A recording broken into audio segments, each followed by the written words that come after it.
पाकिस्तानी अदाकार आमिर खान ने अपनी इंडस्ट्री में से एक अदाकार की जानिब से दूसरे अदाकार पर तबसरा करने के अमल को जाहलाना करार दे दिया।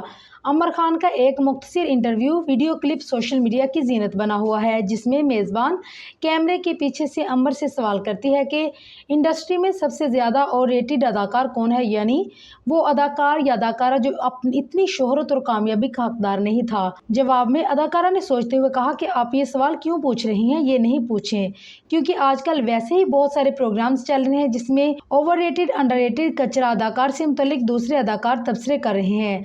आमिर खान ने कहा कि दुनिया भर में किसी भी मुल्क में एक अदाकार दूसरे अदाकार पर तबसरा नहीं करता, ये सिर्फ हमारी इंडस्ट्री में ही होता है। मेज़बान ने कहा कि आपके क्यों लगता है कि हमारे लोग ये सब पसंद करते हैं। जवाब में अदाकारा ने कहा है क्योंकि हम एक जाहल कौम है, इसलिए। इससे मुख्तसर और सीधा जवाब मैं नहीं दे सकती। मेज़बान भी आमिर खान का जवाब सुनकर लाजवाब हो गई और उन्होंने अदाकारा से कहा कि ये एक सवाल का बेहतरीन जवाब है।